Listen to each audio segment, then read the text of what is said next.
ఈ మధ్య బాగా ట్రెండ్ అవుతున్న ఒక డిజర్ట్ని అయితే ట్రై చేస్తున్నాను. అదేంటంటే కడక్ చాయ్ బ్రెడ్ మసక్. ఇదైతే చాలా ఈజీగా చేసుకోవచ్చు. నేను ఫస్ట్ టైమే ట్రై చేశాను.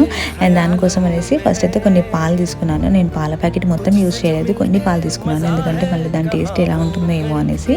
అండ్ ఇలా కొన్ని పాలల్లో కొంచెం మిల్క్ పౌడర్ వేసుకొని ఒక లెమన్ అయితే పిండుకున్నాను.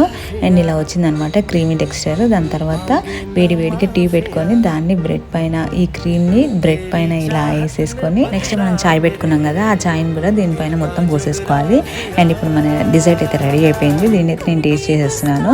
అండ్ దీని టేస్ట్ వచ్చేసి నాకైతే పెద్దగా ఏమనిపించలేదు. నార్మల్గా బ్రెడ్ చాయ్లో ముంచుకొని తింటే ఎలా ఉంటుందో అలానే అనిపించింది. కాకపోతే లోపల మలై పెట్టడం, అదే క్రీమీ టెక్స్చర్ది అది పెట్టాం కదా, దానివల్ల కొంచెం డిఫరెంట్ టేస్ట్ వచ్చిందనమాట. సో ఇంకా మొత్తం లాగించేసాను అనమాట, ఎలాగో చేసుకున్నాను కాబట్టి. సో ఈ వీడియో ఇంతే అండి. వీడియో నచ్చితే సబ్స్క్రైబ్ చేసుకోండి. Thanks for watching the video. Bye.